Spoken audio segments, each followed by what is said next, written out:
Hey, we're back, everybody. You're listening to The Land Show with Dave and Johnny. Well, Johnny, I tell you what, man, we always love to get our questions from listeners. And better put your reading I glasses know, on man. before you attempt Got to get my eyes on. So, y'all remember to get us your questions or comments. We get some great ideas at info@thelandshow.com, info@thelandshow.com. And we've got a question here from Anthony.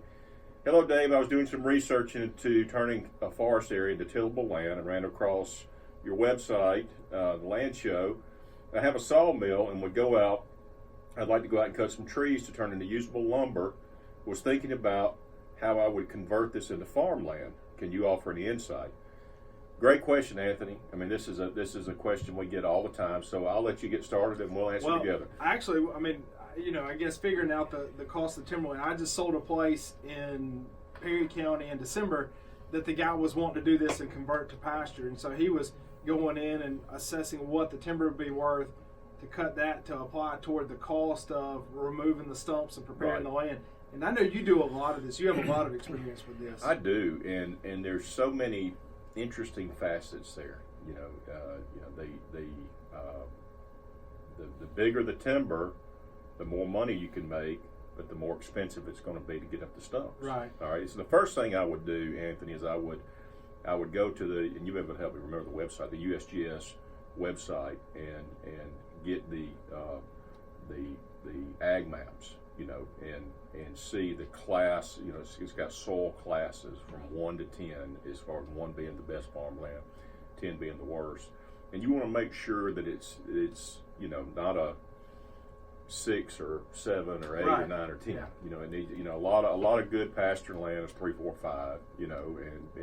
And it's not always exactly perfect. The other, what I found to be more accurate, is they generated a lot of aerial maps and more specifically to us now, topo maps from the 1940s with flyovers.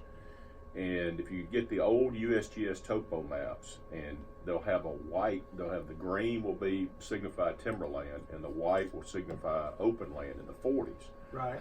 And so in the 1940s, much more of the Southland was being farmed, and they farmed almost everything they could.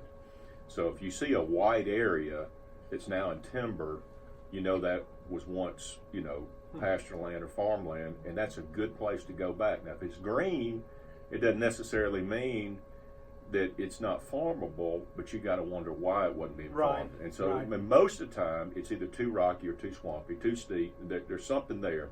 Not always, but that's, those are two good tips to make sure that it's farmable land. And I've seen people have a lot of heartache not doing this. I remember years ago, old guy bought some real rough, rugged land and wanted to. I found out about it later, and it was too late for me because the place was like a potato rock farm.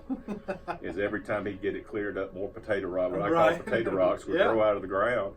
And the old guy got so frustrated, he finally got a giant roller packer and tried to pack them all back in the ground. And his hay farm didn't work, and he went bankrupt. Oh wow! So you need to make sure you've got soils that are suitable, for pasture land. Right. Yeah, and that's one of the things that we talked last week about the Conservation Reserve Program. I mean, a lot of that has been taken out of productive farmland, put pine timber on it, or even, some of them are growing grasslands.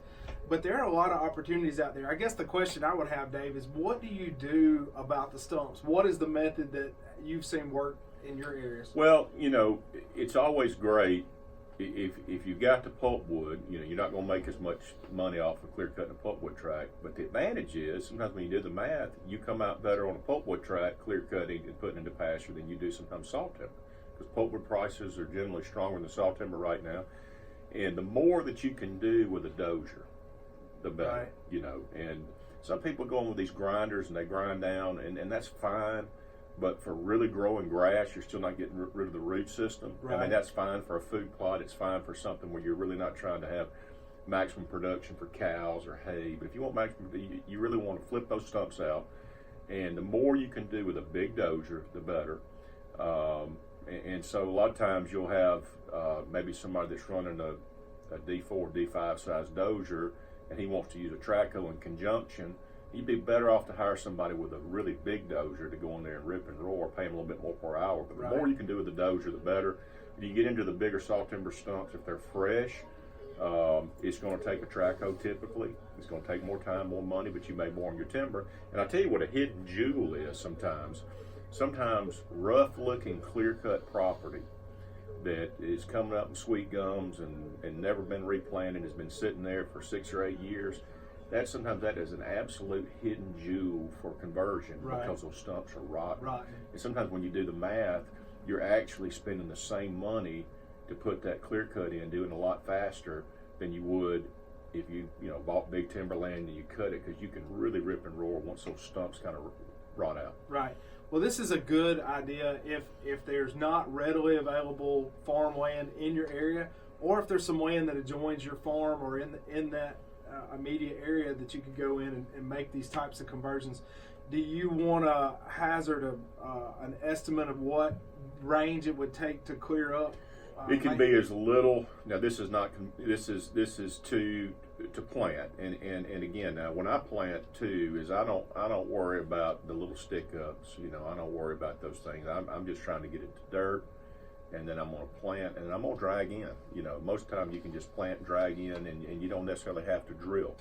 You can drill, but if you drag it in really good right after the dozer goes through, you can leave your little stick ups, and then when you start germinating, in our part of the world will be a mix of Bahia and Bermuda grass, or a lot of times if you put it in the winter, you can stage it with winter grasses and then come back and then overseed it again, and then cut those winter grasses and they mulch on top. I mean, there's a lot of different regimens depending on the soil type, the region, but you could be as low as $600, $700, $800 an acre up to $1,100, $1,200, $1,300 an acre, depending on the stumpage, depending on the soils, and a lot of it depends on the soil. A lot of it depends on how wet or dry it is. I mean, really, usually you want it a little damp. Those stumps come up a little bit better. You don't want it too wet. And a little damp is perfect. Hot summertime where some of this stuff sort of hard pans, or that's tough. But it's something worth looking into, because we always run short on open land. People always want to buy pasture land, and we don't have enough product. And there's more and more of this timberland being converted back into pasture land as more and more people want to, they want to run cows and horses, a hobby farm, that sort of thing. Well, gosh, I can tell you, I remember days as a teenager, at spring days and summer afternoons, cleaning up new ground is what they called it, when the land has been cleared and you're going out there picking up roots and sticks. And oh yeah, I mean, there's a lot of work that's involved with clearing up some new ground. My kids had, growing up, they still talk about, we had rock parties and stick parties and hay parties.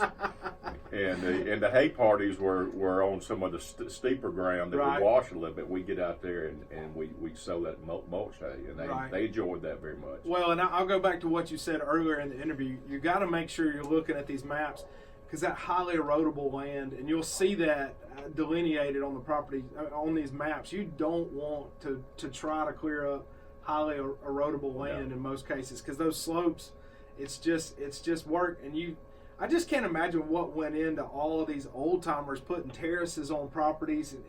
Gosh, I ride by and look at some of these terraces, and it is amazing how what they had to do to actually scratch out a living years ago. Well, there were so many Alabamians historically, 60, 70, 80, 90 years ago, that they were subsistence farmers. They grew their own garden, and then their cash crop was cotton, and they were sharecroppers. They had a small plot, and they wanted to maximize what they could grow, and they built these incredible terraces. And that some of them look like rock walls in my part of the world, the Piedmont. They would line them with rocks so they wouldn't erode. It looks like the retaining wall. Yeah, it looks like Machu Picchu in places. They're going up these stepping up these hills. It's really amazing to